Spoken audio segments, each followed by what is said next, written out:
আসসালামু আলাইকুম। আজ মঙ্গলবার 15ই আশ্বিন 7ই রবিউল সানি 30শে সেপ্টেম্বর। বাংলাদেশ বেতার রাজশাহী। স্থানীয় সংবাদ পড়ছি আব্দুর রহমান মাসুম। বিএনপি চেয়ারপারসনের উপদেষ্টা মিজানুর রহমান মিনু রাজশাহী নগরীর বিভিন্ন পূজা মণ্ডপ পরিদর্শন করেছেন। গতকাল সন্ধ্যায় তিনি দলীয় নেতাকর্মীদের নিয়ে পূজা মণ্ডপ ঘুরে দেখেন। এ সময় তিনি হিন্দু ধর্মাবলম্বীদের সঙ্গে শারদীয় শুভেচ্ছা বিনিময় করেন এবং তাদের খোঁজ খবর নেন। পরিদর্শনকালে তিনি বলেন, হিন্দু ধর্মাবলম্বীদের প্রধান ধর্মীয় উৎসব শারদীয় দুর্গাপূজা শান্তিপূর্ণ উৎসবমুখর পরিবেশে অনুষ্ঠিত হচ্ছে। এ আনন্দমুখর পরিবেশ সারা দেশেই অব্যাহত থাকবে। দলীয় নেতাকর্মীরা সর্বদা হিন্দু ধর্মাবলম্বীদের পাশে আছেন বলেও জানান তিনি। এদিকে নওগাঁর ধামুরহাটে বিভিন্ন পূজা মণ্ডপ পরিদর্শন করেছেন জেলা প্রশাসক মোহাম্মদ আব্দুল আওয়াল। গতকাল সন্ধ্যায় তিনি পৌর এলাকার বিভিন্ন পূজা মণ্ডপ পরিদর্শনকালে সনাতন ধর্মাবলম্বীদের সঙ্গে শুভেচ্ছা বিনিময় ও উপহার সামগ্রী প্রদান করেন। এবছর উপজেলায় মোট 32টি মন্দিরে উৎসবমুখর পরিবেশে দুর্গাপূজা অনুষ্ঠিত হচ্ছে। পূজা উপলক্ষে আইনশৃঙ্খলা বাহিনীর সদস্যরা মন্দিরগুলোতে সর্বোচ্চ নিরাপত্তা দিচ্ছে। পরিদর্শনকালে অতিরিক্ত জেলা প্রশাসক সোহেল রানা, লামুরহাট উপজেলা নির্বাহী কর্মকর্তা শাহরিয়ার রহমান, সহকারী কমিশনার ভূমি জেসমিন আক্তার উপস্থিত ছিলেন। ডেঙ্গু প্রতিরোধে নাটোর পৌরসভা এলাকায় মশক নিধন কার্যক্রম শুরু হয়েছে। গতকাল কালেক্টরেট ভবন চত্বরে এই কার্যক্রমের উদ্বোধন করেন জেলা প্রশাসক আসমা শাহীন। ডেঙ্গু প্রতিরোধ কার্যক্রমে নাটোর পৌরসভার 9টি ওয়ার্ড এলাকায় ফগার মেশিনে মশক নিধন কার্যক্রম চলবে। স্থানীয় সরকার বিভাগের উপপরিচালক ও নাটোর পৌরসভার প্রশাসক মোহাম্মদ আবুল হায়াত জানান, পৌরসভা এলাকায় ডেঙ্গু প্রতিরোধে মশক নিধন কার্যক্রম পরিচালনা করা হচ্ছে। ডেঙ্গু প্রতিরোধে সবাইকে সচেতন হতে হবে।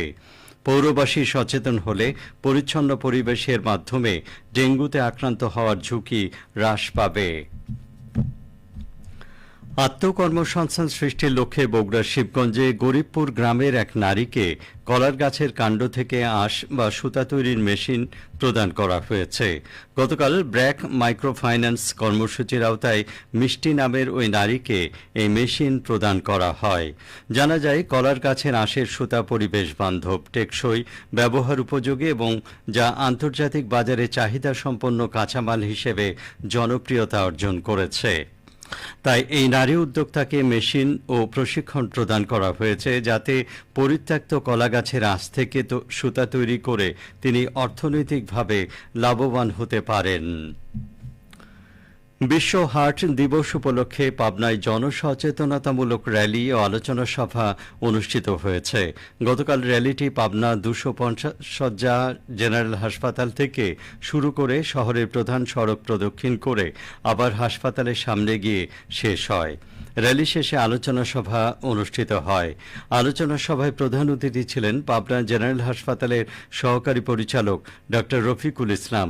এ সময় কার্ডিওলজি বিভাগের প্রধান ডা শাহরিয়ার কবির, ডা শফিকুল হাসান, কুতুবুদ্দিন আওয়াল, মনিরুজ্জামান মনির, ডা আইনুল হক বক্তব্য রাখেন। এ সময় সেবামূলক সংগঠন হার্টবিটের পক্ষ থেকে প্রায় 40,000 টাকার ওষুধ পাবনা জেনারেল হাসপাতালে হস্তান্তর করা হয়। পরে হাসপাতালের কার্ডিওলজি বিভাগে ভর্তি থাকা রোগীদের হাতে খাবার ও ফুলেল শুভেচ্ছা জানানো হয়। খেলার খবর। DC gold cup football tournament 2025 আয়োজনে 2 বছর পর সিরাজগঞ্জের ক্রীড়াঙ্গনে ফিরেছে প্রাণ। শহীদ শামসুদ্দিন স্টেডিয়ামে টুর্নামেন্টের প্রতিটি খেলায় চোখে পড়ছে দর্শকের উপচে পড়া ভিড়। এ নিয়ে এখন শুনুন আমাদের সিরাজগঞ্জ জেলা সংবাদদাতার একটি প্রতিবেদন।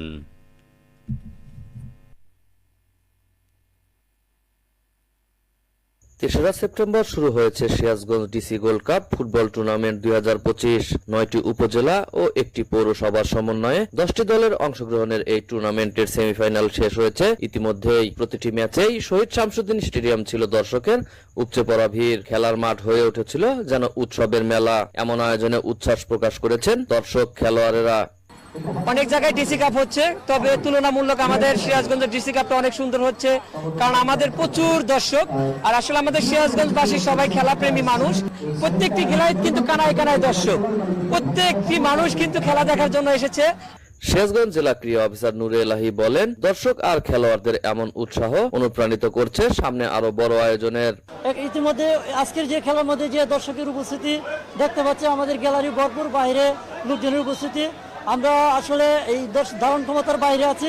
ফাইনাল খেলা আমি দর্শকদেরকে কিভাবে যে সমন্বয় করব সেই চিন্তায় আমরা ব্যস্ত আছি। আমরা আশা করি এরপরেও যে যাতে করে দর্শকরা ভালো একটা পরিবেশ পায়, সেই পরিবেশে দেওয়ার জন্য আমাদের প্রশাসনের সার্বিক সহযোগিতা ইনশাল্লাহ থাকবে। আগামী 3 October Sirajganj DC gold cup football টুর্নামেন্টের ফাইনালে প্রতিদ্বন্দ্বিতা করবে সিরাজগঞ্জ সদর পৌরসভা ও উল্লাপাড়া উপজেলা ফুটবল একাদশ।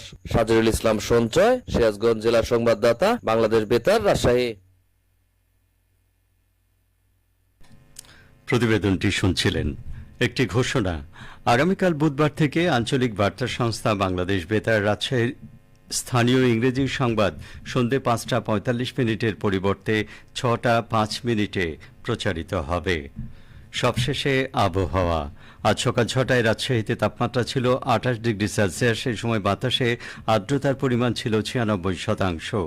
রাজশাহী ও পার্শ্ববর্তী এলাকায় আজ সূর্যোদয় হয়েছে ভোর 5:56, সূর্যাস্ত সন্ধ্যে 5:53। সংবাদ শেষ হলো। আমাদের পরবর্তী স্থানীয় সংবাদ দুপুর 12:10।